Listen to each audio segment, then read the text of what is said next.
하는데 그쵸. 꼬마님이 이야기를 하시면 절대 또 그렇게 생각이 안 들어요. 아유, 네, 부담감이 어마어마합니다. 자, 그러면 또 많은 분들 기다리고 계시니까 바로 출발을 해보도록 하겠습니다. 렛츠가 길이십니다. 동네 꼬마예요.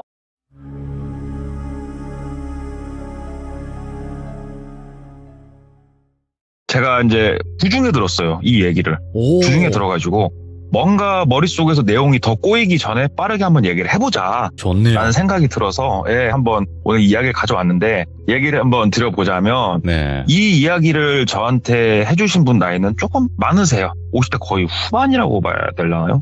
근데 이분이 이 일을 겪었던 당시가 연도는 좀 가물가물하시대요. 근데 어떻게 기억을 하시냐면은 전에 말씀 주시기를 갤럭시 S1 핸드폰이 나온 해인가 그 다음 해인가 이렇게 말씀을 주셨어요, 저한테. 옛날이네. 그래서 그렇죠. 막 검색을 해봤더니 10년도 11년도 그때겠더라고요. 제가 이제 미로 짐작해보니까. 그래서 이야기를 한번 시작을 해보자면, 이분이 지금은 아니지만 예전에 영업사원 출신이세요.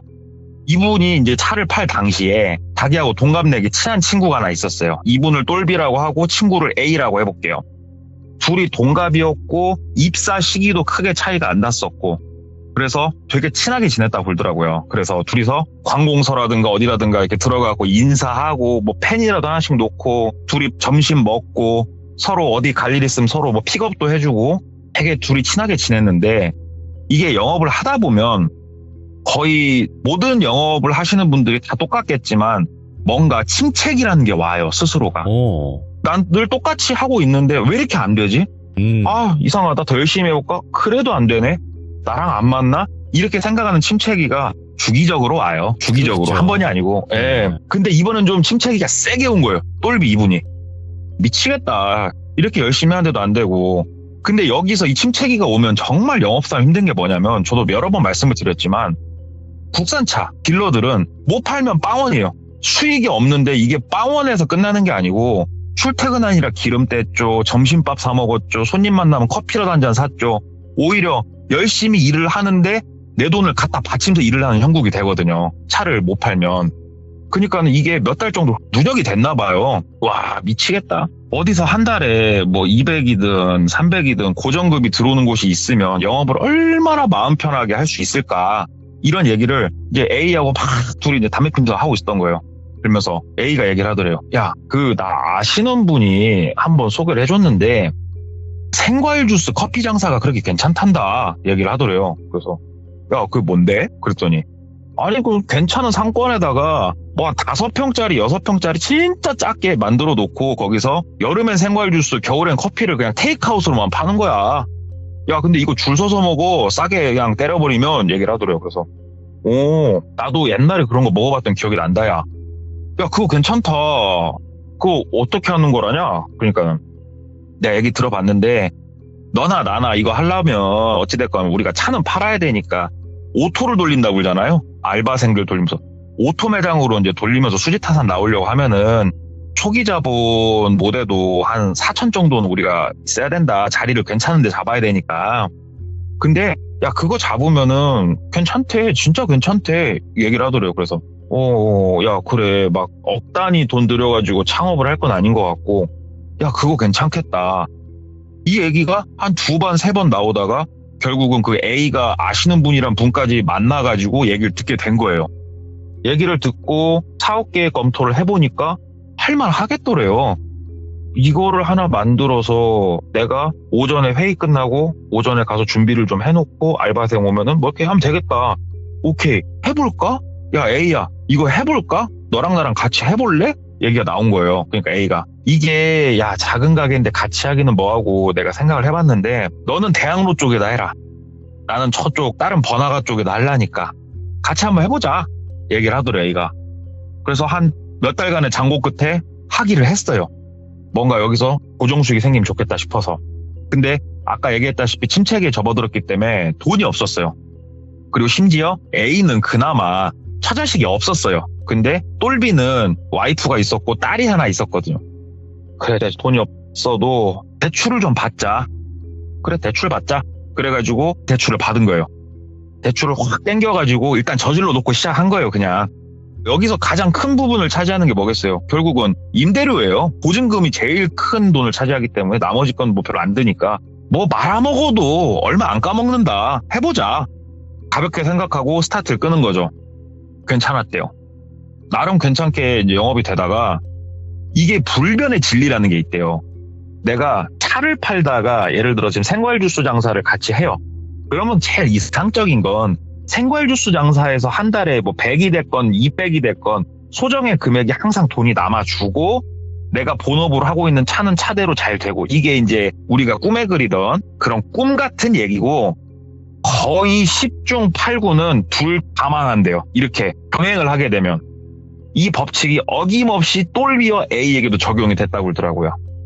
이거 두 개를 병행을 하다 보니까 영업은 영업대로 신경을 잘 못 쓰고 가게는 가게대로 개판이 되더래요. 그래도 어떻게 일단 벌려놨는데 근다고 이 장사가 아예 안 되는 것도 아니고 가랑비에 옷이 젖으면서 2년이 딱 지나서 2010년인가 2011년이 딱 됐을 때 더 이상은 못 버틴다. 큰일 났다. 나 와이프한테 뭐라고 얘기를 해야 되냐.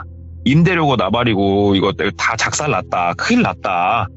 이 순간까지 온 거예요, 이제. A도 상황은 비슷했다고 하더라고요. 그래갖고 이제 둘이 저녁에 소주 한잔 먹으면서 야, 이거 우리가 잘 될 줄 알았는데 이거 어떻게 해야 되냐. 이걸 지금이라도 어떻게 접고 영업에 매진을 해야 될까 어떻게 해야 될까 막 고민을 한 거예요, 둘이. 일단은 그러면은 접고 영업을 빡세게 해야지. 답이 없다 지금. 너나 나 지금 부채가 산더미다. 여기서 이제 영업을 안 해보신 분들은 야 지금이라도 어느 회사에 들어가서 월급을 따복따복 받아가지고 어떻게 잘 해결해야지라고 말씀을 주실 건데 액수가 좀 커지면요 영업을 하는 사람들 입장에서는 영업 외엔 답이 없는 거예요. 왜냐면은 뭐 회사 다녀봤자 한 달에 뭐 250, 300, 350이겠죠. 크게 배운 것도 없는 상황에서. 근데 네. 영업을 하게 되면은 진짜로 빵빵 한 번씩 잘 터지면은 천 단위가 들어오니까 그래 해보자. 진짜 너랑 나랑 앞날이 막막하다 하면서 둘이 영업에 좀 더 정진을 하기 위해서 교외로 인사를 다니려고 나갔다고 그러더라고요. 네. 둘이서 같이 가려다가 너랑 나랑 서로 찢어져서 가자. 그래가지고 각자의 차를 타고 나가는데 이런 곳을 지나갔대요. 위로는 지하철이나 기차가 다니고 밑에 되게 짧은 굴다리 있는 데 있잖아요. 차 다니는. 거기 이제 신호 걸려가지고 이렇게 서 있는데 그 굴다리 한쪽에 작은 현수막이 하나가 걸려있는 게 보이더래요. 보니까는 뭐 돌비 보증기금 해가지고 사채 X 저금리 전환 그래가지고 이야기를 들어보니까 내가 지금 금전적으로 어려운 상황에 처해 있을 때 나를 도와줄 수 있는 상담을 해주고 설계를 해줄 수 있는 그런 업체 연락처가 써있더래요. 한번 상담이나 받아볼까? 일반 핸드폰 번호였대요. 일단 사채 X라고 써있었으니까 전화를 해봤대요. 만약에 얼토당타는 소리 하면 그냥 끊어버리자. 전화하니까 안 받더래요. 그래가지고 안 받네? 일하나 보다 하고 이제 나가서 똘빈 자기가 이제 뭐 인사할 거 좀 하고 하는데 한 3시간, 4시간쯤 지났을 때 모르는 번호로 전화가 오더래요.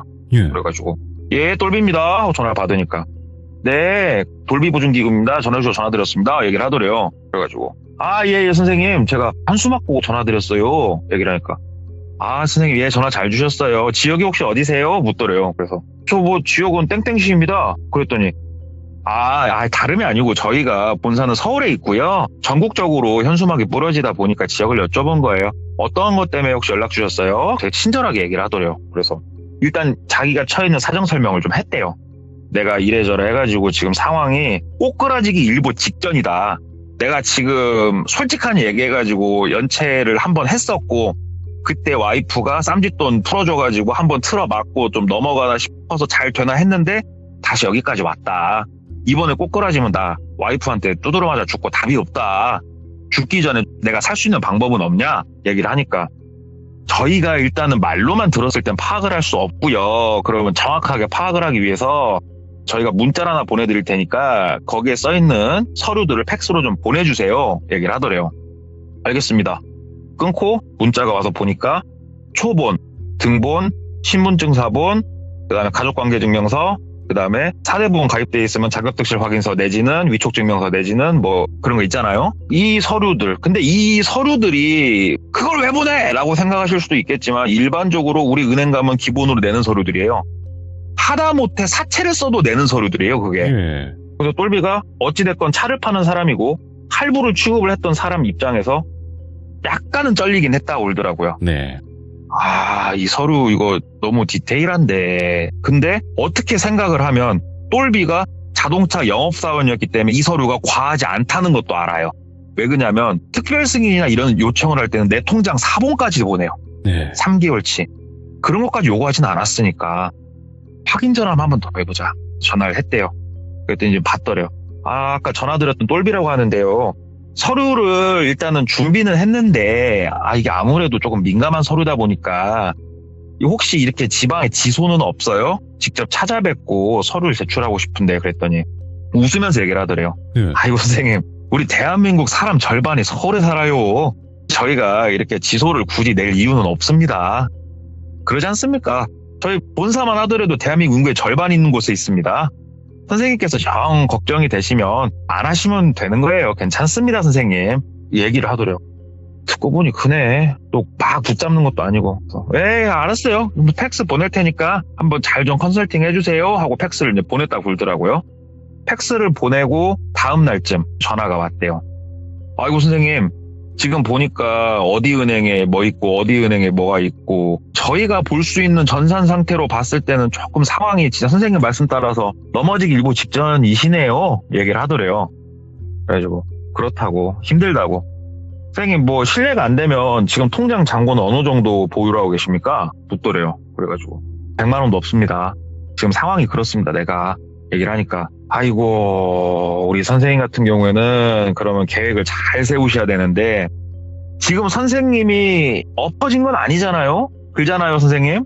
선생님 상황이 지금 엎어지기 직전 힘들어서 그러지 엎어진 건 아니잖아요. 이 순간을 우리가 지금 잘 넘겨야 되는 거고 그러려면 돈이 필요한 거잖아요. 얘기를 하더래요. 그래서 뭐 그렇다고 은행에서는 대출이 이제 더 이상은 나올 수가 없다고 얘기를 하니까 그쵸. 현재 은행에서는 그렇죠. 그러면 우리가 이런 거 이제 방법을 찾아야 되는데 저희가 이제 뭐 보증기금 뭐 이런 거다 보니까 저희가 조건을 맞추면은 보증을 서드립니다. 그러니까 보증에서 조건부 대출을 어느 정도 뺄 수가 있는데 한번 그렇게 한번 진행을 해보시죠. 그렇게 해서도 나중에 어떤 사건이 크게 터지면 그때는 만세를 물으십시다 얘기를 하더래요. 그러니까 만세가 뭐냐면 파산이죠. 개인회생. 만세는 최후의 방법입니다. 그러니까는 만세보다는 일단은 그렇게 해보십시다. 얘기를 하고 알았다고. 근데 당장 그럼 내가 뭘 어떻게 해야 되냐고 그랬더니 일단은요 선생님 연체가 있으면 여기서 큰일 납니다. 선생님 이번 달에 넘기시려면 얼마나 돈이 필요하세요? 선생님이 이번 달에 부족한 금액을 정확하게 말씀해보세요. 얘기를 하더라고요. 그래서 얼추 한 200 정도? 200 정도는 일단 당장 있어야죠. 얘기를 했대요. 그랬더니 오케이 선생님 알겠습니다. 그럼 저희가 보내주신 서류랑 있으니까 선생님 직장이랑 확인만 한번 하고 저희 기금 쪽에서 일단은 소액이라도 먼저 내면서 관리를 시작할 수 있는지 좀 체크를 하겠습니다. 그러더래요. 그래서 여기는 뭐 사채도 아니고 사채랑 완전 접근 방법이 다르잖아요. 이런 거는. 이상한 데가 아니구나. 괜찮다. 기다렸더니 그날 오후 늦게쯤 전화가 또 오더래요. 그리고 매장에도 전화가 왔었고 아니 저희가 뭐 내부적으로 확인했는데 직장도 사업자도 갖고 계시고 따로 지금 영업도 하고 계시고 선생님 같은 경우에는 충분히 가능성이 높으신 분이라고. 선생님 진짜 전화 잘 주셨다고. 그러면 선생님 200만 원을 일단은 저희 쪽에서 대출식으로 돈이 나가게 될 거니까 약정 체결을 좀 부탁을 드립니다. 얘기를 하더래요. 그래서 어떻게 해야 되냐 그랬더니 문자 보내드릴 테니까 그대로 해주시면 된다고 해서 문자를 받아보니까 어디 사이트에 들어가서 사이트에서 자기 신상명세 입력하고 우리 뭐 대출 받을 때 서류 쓰는 것처럼 클릭 하는 거 있잖아요. 그걸 비스코로막 해놨더래요. 그래가지고 해당 사이트에서 쫙쫙쫙 하고 자기 계좌번호 적고 쭉 하고 한 30분? 30분 있으니까 전화가 딱 오더래요. 받았더니 네 돌비 보증기금입니다 하면서 우리 그 대출 받기 전에 전화 오는 거 있잖아요. 네, 그렇죠. 막 확인하고 뭐하고 해. 진짜 그렇게 전화를 한번 하고 통장에 200이 뿅 하고 꽂히더래요. 200이 꽂히고 나서 바로 또 전화가 오더래요. 전화를 받았대요. 그 200만 원 지금 방금 입금되셨고 선생님 이거는 우리가 정확하게 하십시다. 200만 원으로 다른 데 쓰시면 안 돼요. 이자랑 이런 거 관리할 돈이니까 그쪽에 돈 정확하게 납부하셔야 됩니다. 이건 추후에 저희가 통장 내역을 요구할 수도 있습니다. 이렇게까지 확인 여러 번 꼼꼼하게 하더래요. 그래서 진짜 관리까지 이렇게 해주는구나. 얘네들은 근데 뭐 때문에 이렇게까지 해줄까? 그랬더니 이제 200을 이제 낼 걸 내고 그쪽에다가 정확하게 처리했습니다. 얘기했더니 왜 얘네가 이렇게 관리를 하는지 이제 그 이유를 알겠더래요. 일단 급한 불은 껐으니까 이제 시작을 할 건데 선생님 스스로가 연체도 있고 이러다 보니까 금리 자체도 많이 올라 있고 이거를 하나로 통합도 해야 되고 또 우리가 채무 조정을 들어갈 거다. 선생님의 채무에 대한 조정을 들어갈 거다. 그러면은 그 이자 탕감 부분과 채무 조정 금액에 비례해서 선생님이 이득을 보게 되는 총 금액의 10%는 우리한테 주셔야 된다 얘기를 하더래요. 세무사가 그렇게 돈을 벌잖아요. 그래서 얘네는 확실히 괜찮은 애들이다. 해봅시다. 내가 어떻게 하면 되겠어? 그러니까는 그쪽에서 얘기하기를 일단은 본사로 무조건 한번 올라오십시오. 얘기를 하더래요. 서류는 또 뭐 필요한 거 없습니까? 그랬더니 굳이 서류는 더 필요한 거 없습니다. 일단 한번 올라오십시오. 그래가지고 일정을 잡았대요. 일정을 다음 주쯤으로 이제 잡자고 해서 잡아놓고 A한테 얘기를 했대요. 야, A야 일로 와봐.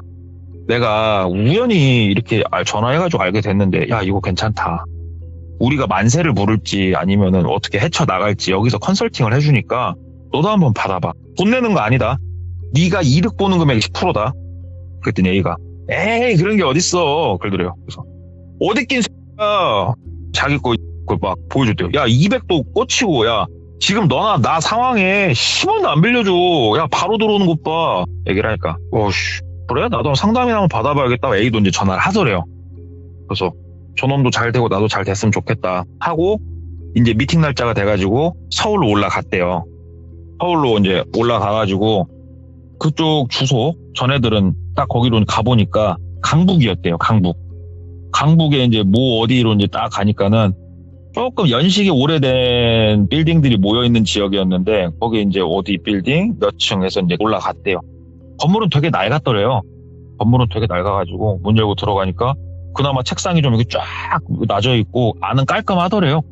되게 멋진 거 아니고 깔끔 그 자체. 들어가가지고 사람이 한 2명 앉아있는데 쳐다보더래요. 그래가지고 저 오늘 미팅 약속한 똘비입니다. 그랬더니 2명 중에 1명이 일어나더니 선생님 제가 통화했던 그 사람이라고 예 하면서 이제 앉았대요. 앉아가지고 이제 앞으로 어떻게 할지 계획에 대해서 듣는데 일단은 먼저 묻는 게 선생님이 동원하실 수 있는 현금 자산이 얼마나 됩니까? 이게 굉장히 중요한 포인트입니다. 이걸로 일단은 은행의 대출을 갚을 수 있는 데까지 갚아야 됩니다.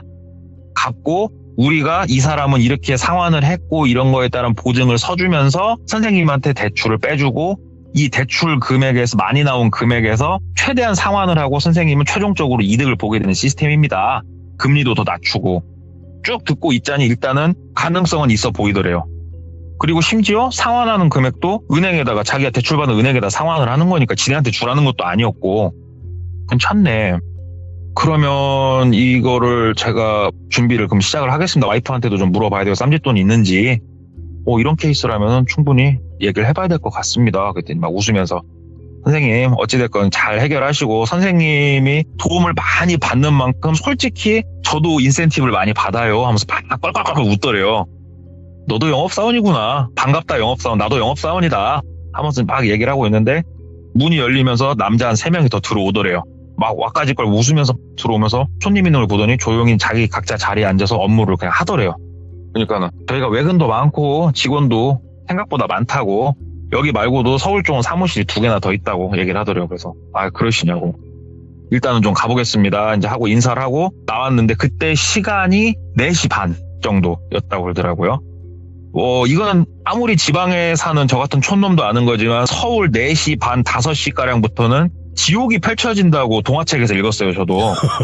그래가지고 이 똘비 이분도 지방 사람들은 동화책 같은 데서 그런 걸 접하니까 밀리겠다. 예. 이 시간에 강남을 통과해서 경부고속도로 들어가는 거는 굉장히 큰 미션이다. 딱 생각이 들어가지고 근처에 밥집이 있나 이제 탐색을 시작을 한 거예요.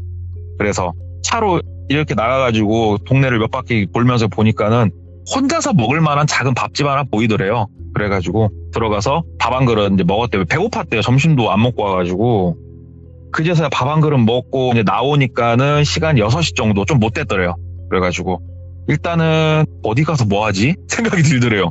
지금 움직이는 건 말도 안 되는 거고 차에서 한숨 잘까? 먹으니까 또 졸리네 해가지고 차에서 잘 만한 데를 찾아서 또 살짝 돌다가 아까 처음에 갔던 돌리보증기금 사무실 바로 앞에 자리가 비어 있어서 거기다 차를 댔대요.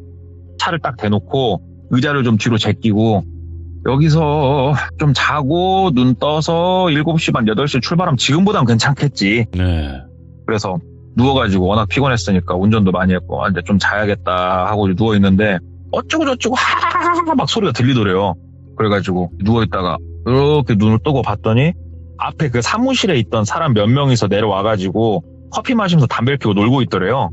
그래가지고 그쪽 직원인가 보구나. 근데 야 빨아먹는 데까진 빨아먹어야지. 빨래질 할 때까진 빨래해야지. 듣고 있으니까 조금 자기 얘기를 하는 것도 같고 왠지 조금 글더래요. 그래가지고 이 자식들이 뭔 얘기를 저렇게 하나 하는 다시 사무실로 올라가더래요. 찝찝하네 이 새끼들 이것들. 근데 올라가서 뭘 따질 수도 없고 물어볼 수도 없는 노릇이고 하는데 이제 소변이 마렵더래요. 그 와중에 그래 화장실에나 좀 가자. 아까 그 건물 화장실 위치를 봐놨는데 층과 층 사이 계단 사이사이마다 하나씩 있었다고 그러더라고요. 그래가지고 1층에서 2층 올라가는 가운데 화장실 문 여니까 잠겨있고 2층에서 3층 올라가는데 화장실 문 열어보니까 잠겨있고 4층은 옥상에서 없었대요. 그래가지고 어떻게 하지? 하다가 혹시 하나 더 있나 해서 봤더니 4층 올라가는 그 가운데도 화장실 하나 더 있더래요. 와 살았다. 열어보자. 마지막 희망이다. 안 되면 사무실 얘기하지 뭐. 딱 여는데 열리더래요. 그래서 소변을 시원하게 누고 이제 딱 문 닫고 나와서 보니까 왼쪽으로 올라가는 계단, 오른쪽으로 내려가는 계단이었는데 왼쪽 올라가는 계단 쪽을 이렇게 보니까 옥상 쪽이더래요. 그래가지고 가자, 집에 가자 하는데 안에서 고생하셨습니다, 어쩌습니다 막 소리가 들리더래요. 그래가지고 좀 뭐라고 하나 듣고 싶어가지고 옥상 올라가는 그 왼쪽 계단 쪽에 쭉으로 앉아 있었대요. 근데 밑에서 나올 땐 자기를 못 볼 거니까 뭐라고 하나 한번 들어보자. 정상적인 건가. 이거 쭉을 쳐 앉아 있었는데 고생하셨습니다 하면서 뭘 뚝딱뚝딱 정리하는 소리가 좀 들리면서 그나저나 오늘 지방에서 올라온 양반은 좀 잘해보자. 좀 된다 이거는 막 얘기가 들리더래요. 나 지방에서 올라왔는데 내 얘기하는 거네. 영업사원이니까 인센티브 생각하면 될 수도 있다는 소리잖아요. 근데 옆에 한테 야 너 저번 날에 황 사장 건 어떻게 됐어? 묻더래요. 예. 그러니까는 이거 폐차예요 폐차. 그러더래요. 그래? 폐차야? 안 쥐어짜지냐? 그러더래요. 안 돼. 이건 폐차야 폐차. 그래? 야 너 저번 날에 김 사장 거는 지금 다 진행됐지? 그랬더니 일단은 돌리는 데까지 돌리고 폐차하려고요. 그러더래요. 그래가지고 오케이 알겠고 잘 되고 있고 아무튼 오늘 고생 많았고 내일 봅시다 하면서 이제 우르르 내려가더래요. 폐차 갖고 있는 재산까지 정리를 해주나? 그러기엔 애들 말투가 조금 거슬리는데 일단은 가자. 일단 나도 내려가자. 그리고 지방으로 내려가는 길에 생각을 하는 거예요. 찝찝하네. 아무리 영업사 그래 솔직히 나도 그래. 고객들 가고 나면 나도 말 함부로 하고 그런 건 있으니까 다 똑같은 거지 영업하는 사람들이 하면서 A한테 전화를 했대요. 야 나 지금 본사 갔다 들어가는 길이다.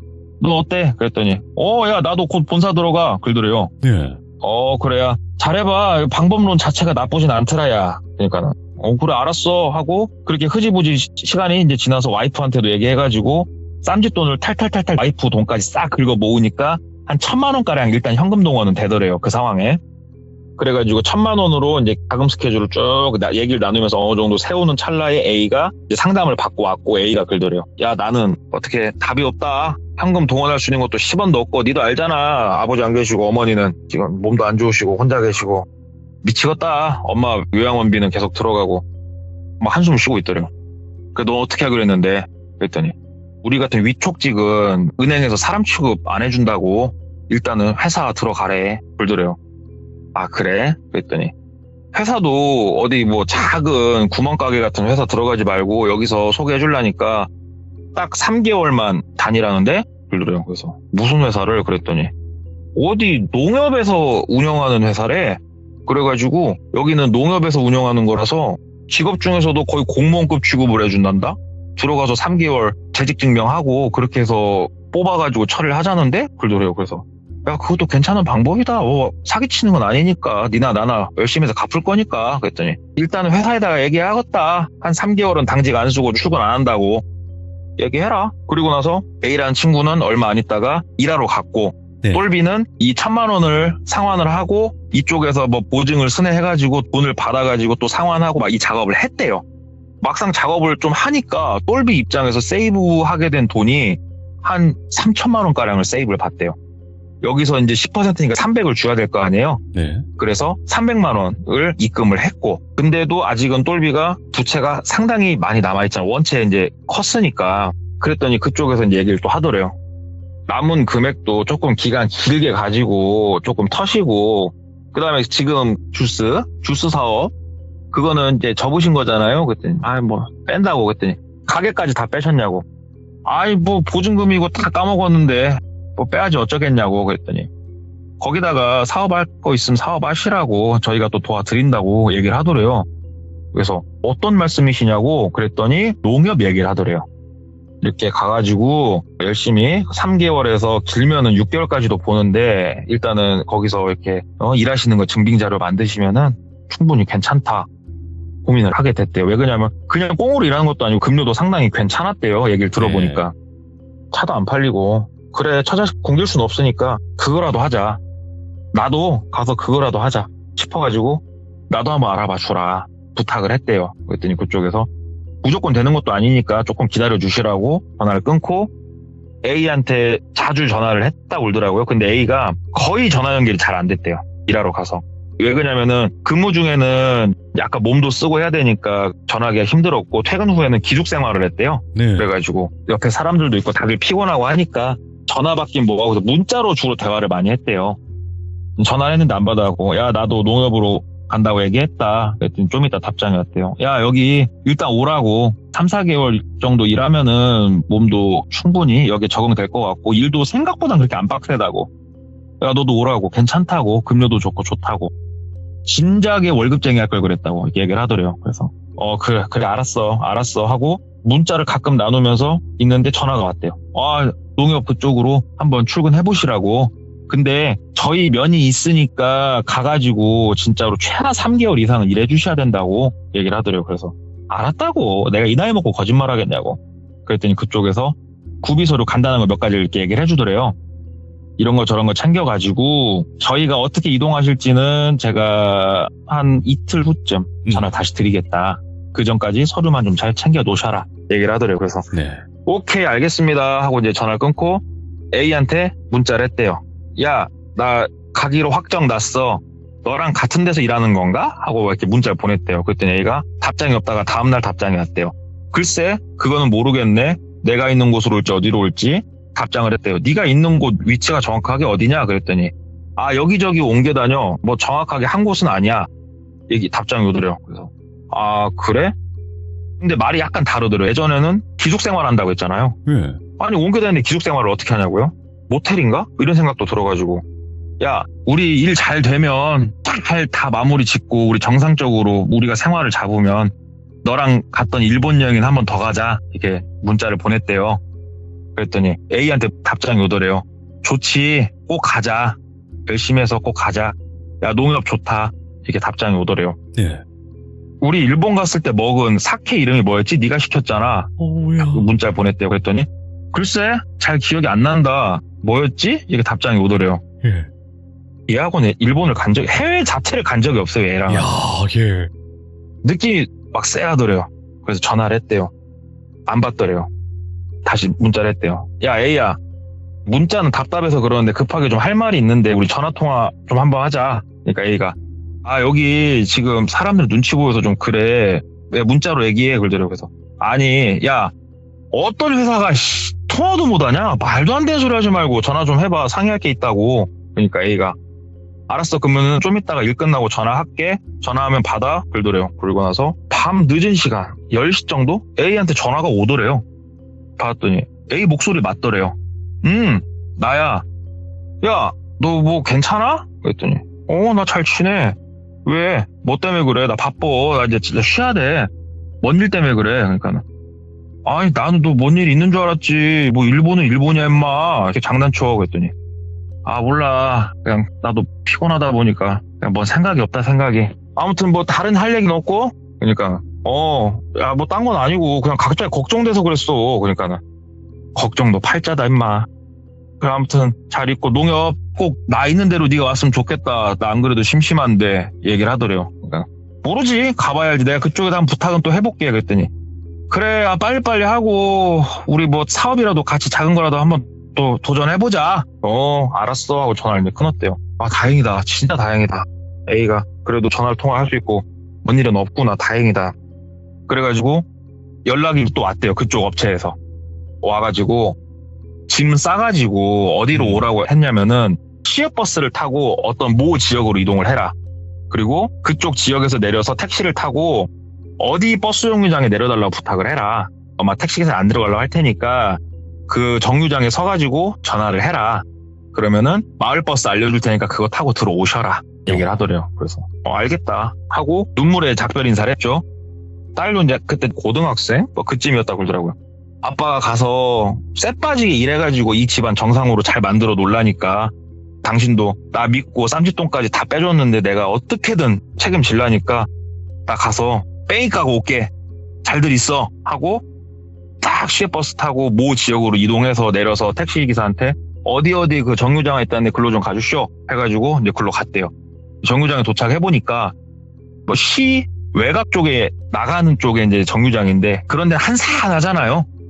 되게 한산하고 이제 뒤에는 뭐 산이고 이런데 뜬금없는 정류장 그런 데였대요.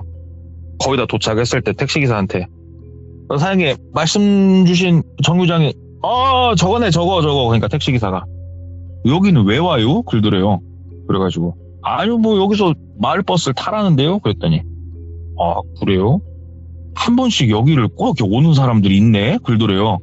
이렇게 연계가 돼 있어서 하나 보구나. 그래가지고 그니까요 그렇게 됐네요. 그러니까 그 택시기사가 근데 여기 몇 번 버스 타요? 그러더래요.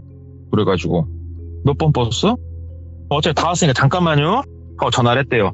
예 선생님 저 여기 정류장 도착했어요. 여기서 뭐 어떻게 하시면 돼요? 그랬더니 지금 시간이 한 10분 15분 정도 있으면 430번 마을버스 하나 갈 거예요. 그거 타시고 다시 한 번만 저한테 전화를 주세요. 제가 좀 바빠서 그러니까요 하고 끊더래요. 예. 그래가지고 택시기사한테 430번 버스 타고 가면 된다고 하네요. 그러니까 택시기사가 430번 그러면서 고개 갸우뚱갸우뚱 하더니 어디다 전화를 하더래요. 나야. 야, 너 그 버스에서 아직도 일하냐? 그러더니 야, 그 마을버스 430번 버스가 어디로 가는 거냐? 묻더래요. 택시기사가. 근데 막 뭘 듣더니 그래? 야, 네가 잘못하는 건 아니고? 그래요? 알았어 하고 끊더래요. 그러더니 저기 사장님 430번 버스는 없다는데요? 오. 그래요. 430번 타라고 했는데요. 그러니까 430번 버스는 없어요. 다시 한번 물어봐야 될 것 같은데. 그러니까는. 근데 이 대화를 나누고 있을 당시가 이미 그 버스 정류장 옆에 서가지고 대화를 나누었대요. 그리고 택시기사 아저씨가 깜빡했는지 일부러 그랬는지 몰라도 메타기 그 종류 버튼 안 눌러서 돈이 조금씩 올라가고 있는 상황이었고. 그래가지고 일단 아유 내릴게요 하고 돈 주고 내렸대요. 내려가지고 에이씨 뭔 개소리야 하면서 곰곰이 생각을 하는데 괜히 찜찜하더래요. 진짜 괜히 찜찜하더래요. 그래가지고 버스 회사에다 전화를 해서 확인해볼까? 이러고 있는 찰나에 이게 버스 회사에 전화하는 것도 지금은 네이버에다가 예를 들어 돌비 운수 해서 전화번호 나오면 전화하면 되잖아요. 이때 배경이 언제라고요? 갤럭시 S1이 막 나왔을 때예요. 사람들이 스마트폰이라는 거를 많이 안 쓸 때예요. 이때 114밖에 없잖아요. 114. 114에 전화해서 이렇게 물어보고 좀 번거로운데 생각을 이렇게 하고 있는데 번뜩 그 생각이 들었대요. 이렇게 한번 해보자. 이렇게 주변을 둘러보니까 정류장이 있고 정류장 뒤편으로는 오솔길 같은 약간 산이에요. 약간 경사가 있는 그쪽으로 이제 싹 올라가가지고 한쪽 돌박 뒤에 숨은 거예요.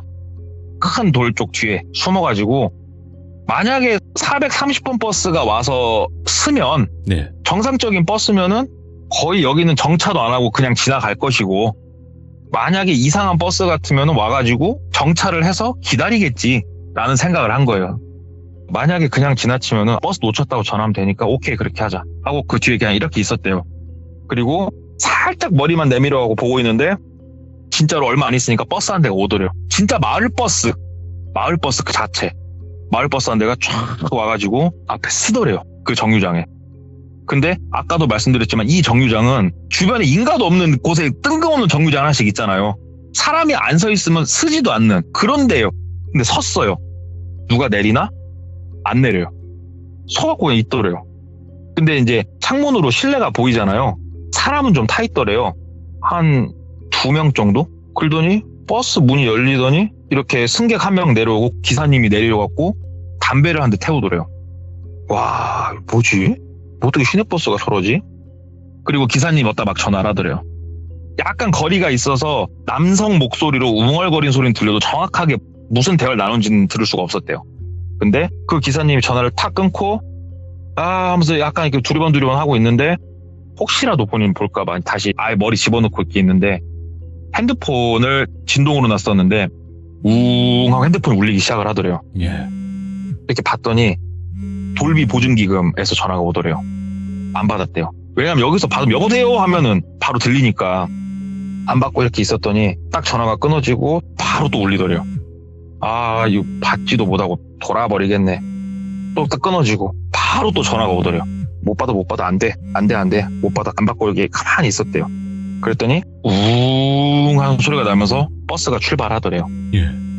그리고 이제 전화가 끊어지고 여기 들어가는 건 다시 한번 생각해보자. 이건 좀 뭔가 찝찝하다 싶은데 웅 하니 또 진동이 오더래요. 봤더니 A한테 전화가 걸려오더래요. 받았대요. 여보세요? 그러니까 A가 야 너 전화가 안 된다고 나한테 연락이 왔냐? 그러더래요. 그래가지고 야 다른 게 아니고 야 이거 좀 찜찜하다. 여기 너 진짜 가고 괜찮은 거 맞냐? 그러니까 A가 그러더래요. 예. 원래대로라면 빨리 와 임마 그래야 되는데 그러더래요. 야 너 진짜 괜찮은 거 맞아? 그랬더니 뭐라고 그러더래요. 야 너 왜 그래? 야 너 말해봐 왜 그래? 그랬더니 그러면서 전화가 탁 끊어지더래요. 와, 오. 다시 A한테 전화를 했대요. 전화기가 꺼져 있더래요. 지금 뭐냐 이거 진짜 어떻게 해야 돼? 이 새끼 어디 있는 거지? 이쪽 지역이 맞나? 하다가 생각이 문득 든 거. 우리 집 와이프한테 전화를 했대요. 여보 어디야? 여보 나 집이야. 왜 여보 왜 그래? 여보 지금 뭐 아무 일도 없지? 그랬더니 아무 일도 없어요 얘기를 하더래요. 내가 지금 바로 나 갈 테니까 이게 좀 이상하거든? 지금 우리 딸 어딨어? 그랬더니 딸 애기 학교에 있겠지. 여보 학교에 전화해서 일단은 무조건 부모님 외에는 애기 픽업 금지. 빨리 전화해. 다시 전화할게. 전화를 딱 끊었대요. 그리고 여기가 차가 안 다니잖아요. 일단은 도로를 막 짐 한쪽에 던져놓고 핸드폰만 주머니에 넣고 돈하고 막 뛰었대요 길을. 예. 뛰어가다가 차가 한 대 보이길래 그냥 몸으로 가로막고 나 저기 좀 차 좀 다니는 데만 태워줘. 나 진짜로 당신을 이 자리에서 죽이고 내가 차를 뺏어서 갈 만한 사안이니까 좀 부탁 좀 하자고. 그래갖고 차를 얻어 타고 막 나가고 있는데 와이프한테 전화를 했대요. 학교에 어떻게 전화했어? 그랬더니 예 전화했어요. 그 집에 누가 와도 문 열어주지 말고 알았지? 그러니까는 애기는 학교에서 괜찮대?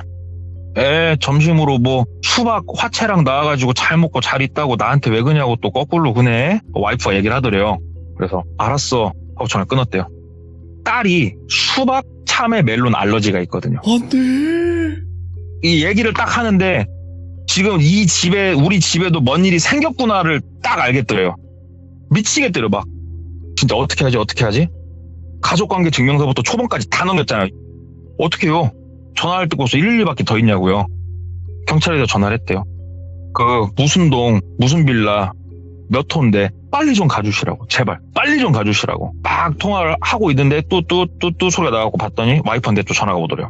와이프 전화를 바로 받았대요. 목소리 좀 가다듬고 여보 그랬더니 남자 목소리가 들리더래요. 그 똘비씨 어디셔? 그러더래요. 그래가지고 누구세요? 누군지는 알 거 없고 신고 같은 거 하려면 하는 거는 그쪽 자유인데 좋지 않을 것 같은데 내 생각엔 이 지구에서 발붙이고 살려면 그건 좋지 않아. 잘 생각하시고 그냥 조용히 오면 아무 일도 없을 거야 얘기를 하더래요. 일단 알았다고 전화를 끊고 다시 경찰에 전화를 했대요. 예. 저기 아까 신고 접수한 거 제가 잘못 착각해갖고 그랬다고 죄송하다고.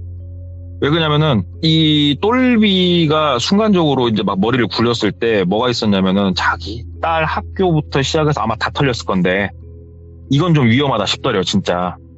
경찰이 와서 내 와이프는 살릴 수 있겠지. 그럼 내 딸이 잘못될 것 같고 예. 막 이런 계산들이 서가지고 일단은 빨리 스톱시키고 내가 가야겠다. 가면서 수시로 계속 와이프한테 전화를 했대요. 계속 전화를 했더니 어느 순간 와이프가 막 울면서 전화 받더래요. 여보 빨리 좀 오라고 여보. 그래서 여보 좀만 참아 그랬더니 일단 그 사람들은 갔어. 빨리 좀 와. 막 그러더래요. 갔어? 문 다 잠그고 애기는? 그랬더니 애기 지금 학교 선생님이 지금 데리고 있다고. 오케이. 알았어. 여보 일단은 신고하지 마봐. 일단은 가서 우리가 조금 안전을 확보하고 신고를 하든가 하자. 그래서 막 이제 버스가 아닌 택시를 타고 갔대요. 택시를 타고 자기가 있는 지역에 가가지고 와이프를 이제 보고 이제 부둥켜 안고 울고 그러고 있는데 예. 와이프가 얘네들 이거 놓고 갔다고.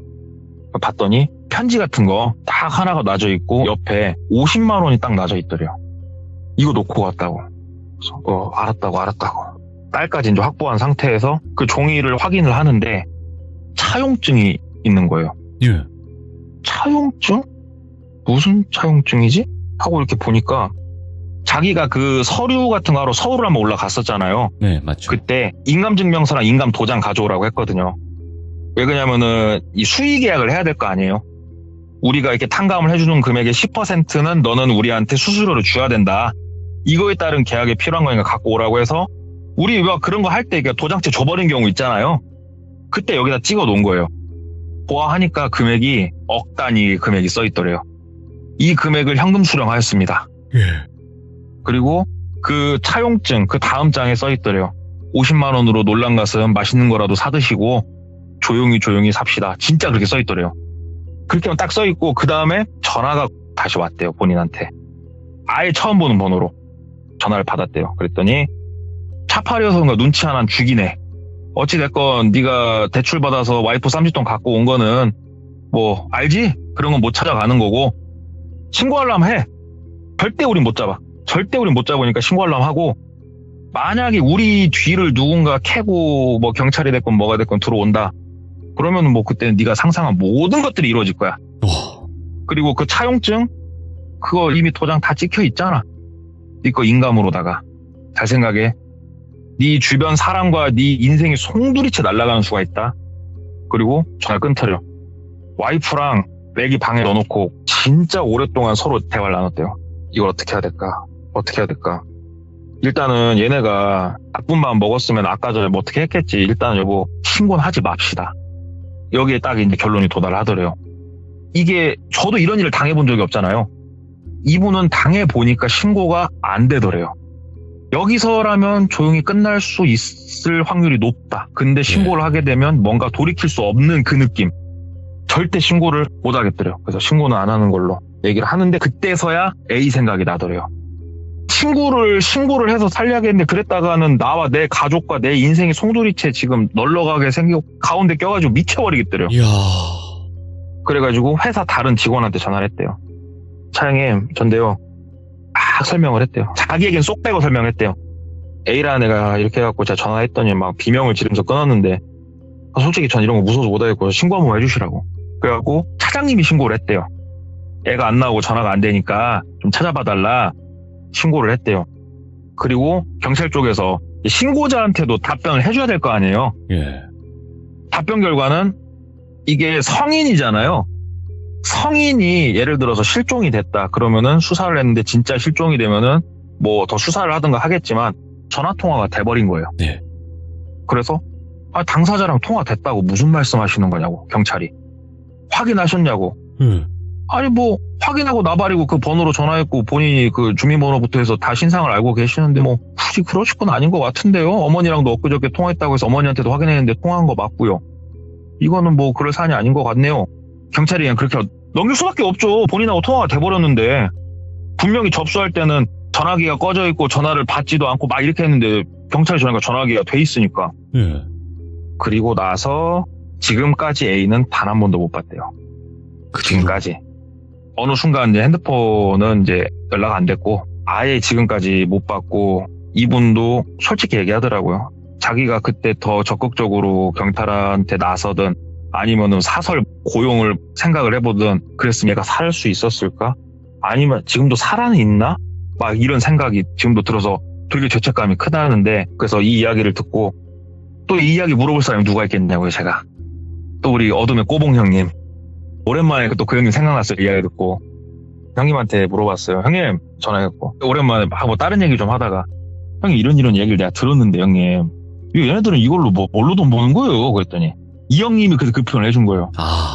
이 마른 오징어에 물을 짜는데 무턱대고 짠다고 물이 나오는 게 아니다. 어떤 오징어는 같은 마른 오징어여도 물이 잘 나올 것이고 어떤 오징어는 막 있으니까 쥐어짜도 물 한 방울 안 나올 것이고 그럴 거 아니냐. 그러니까 오징어 말고 우리 일반인 기준으로 말씀드려 볼게요. 네. 그냥 정상적으로다가 알맞게 카드 쓰시면서 알맞게 월급 받으시면서 정상적인 생활 하시는 분들 있죠. 이분들은 얘네들이 봤을 때는 나쁜 오징어. 물 한 방울 안 나오는 나쁜 오징어, 불량 오징어. 그리고 진짜로 갈 때까지 간 사람들 있죠. 예. 이 사람들도 탐수율이 별로 안 좋은 오징어. 예? 그럼 어떤 오징어가 제일 좋은 대왕 오징어냐? 정상적인 사람인데 꼬꾸라지기 일보 직전인 사람. 이 사람들이 제일 좋은 오징어래요. 이 사람들은 딱딱 건들면은 뭐 뒷공무니로 나올 돈도 아직 남아있고 시키면은 또 되게 잘한대요. 그리고 신상명세도 알맞게 아직은 조금 남아있기 때문에 뭔가 빨아갈 만큼 빨아갈 수 있고. 그래서 형님, 그래요. 그 돈은 사기쳤다 칩시다. 그럼 사람을 왜 데리고 가는 겁니까? 그랬더니 야, 그 사람 명의로 빨 수 있는 돈 다 빨았잖아. 그 다음에 뭐 해야겠냐? 오징어 물 다 짰으면 오징어 짝짝 찢어가고 먹어야지. 그러더라고요. 와, 형님, 그러면 데리고 가가지고 뭘 또 빼는 거야? 또 내가 그 얘기를 했어요. 그랬더니 내가 글쎄다, 저 정확한 건 아니지만 내가 듣기로는 안 빼지. 그러더래요. 아, 형님, 그럼 뭐 안 빼고 그럼 뭐 하는 거예요, 형님? 그랬더니 죽기 직전까지 일 시키겠지. 아, 완전 짜내네 그냥. 죽기 직전까지는 알맞게 먹이면서 일 시키겠지. 그러다가 이제 뭐 갈 때 되면 그때 빼기지 않겠냐? 그리고 형이 얘기했잖아. 그거 걔네들도 진짜로 머리 잘 쳐갖고 의심 거의 못하게끔 그렇게 해가지고 하는 거라고 딱 얘기하더라고요. 그래서 아, 형님 자 소름 돋는다. 그랬더니 이 형님이 야, 너도 지금 뭐 일반인으로 생활하고 있는데 살다 보면은 사람이 힘든 순간이 아예 안 오는 사람도 있고 오는 사람도 있고 하는데 힘든 순간이 와서 미끈하게 되면은 그 밑에는 이런 나쁜 사람들이 아가리를 쩍쩍 벌리고 있는 게 사회생활이라고. 예.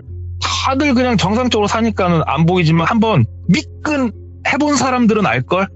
일수, 사체 이런 것들만 봐도 느껴지는 거 없냐? 근데 거기 막 아가리 짝짝 벌리고 있는 게 이 사회인데 사람들이 그걸 모르더라 야. 그러더라고요. 그래갖고 뭐 이게 막 쫓아오고 무섭고 막 이런 얘기는 아닌데 아, 이 사람 입장에선 참 무서웠겠구나. 그리고 이런 게 실제로 있구나. 우리가 뭔가 좀 약해졌을 때 이런 걸 보게 되는구나. 그런 걸 좀 듣게 돼가지고 주저리 한번 떠들어 봤습니다. 할 말이 없네요. 예, 진짜 마지막까지도 이렇게 쥐어짤 수 있다라는 게 정말 너무너무 충격적이기도 하면서, 그리고 지금 마지막에 해주신 말이 너무 무서웠던 게, 그러니까 한마디로 우리 일반적인 사람들은 이거를 공감을 할 수가 없어요. 하라고 해도 못해요. 왜냐면 겪어보지 못했던 세상이니까. 왜 거기서 그걸 주고 왜 거길 가지 이렇게 생각을 하는 거예요. 일반 사람들은 당연히 그렇게 생각을 하게 되죠. 저희 시청자분들 중에서도 겪어보신 분들은 그렇게 생각 안 하더라고요. 아까 보니까 진짜 내가 죽을 만큼 힘든 상황에서라면 지푸라기를 잡는 심정으로 갈 거예요. 와, 이렇게 사람은 자기가 겪어본 세상에서 살고 보고 듣고 느끼는 것 같아요. 그러니까 저도 듣고 좀 많이 씁쓸했습니다. 와, 이거 영화로 만들어도 되겠다. 제목 마른 오징어로 해가지고. 이거 진짜로 야, 스펙타클할 것 같은데. 야, 근데 살면서 그런 상황에 안 다쳤으면 해요. 야, 아무튼 오늘도 이 현실 공포, 사람이 무섭다기보다도 이 현실 세계가 무섭다라는 걸 알려주셔서 다시 한번 너무너무 감사드립니다. 고맙습니다. 네, 감사합니다. 네, 고맙습니다.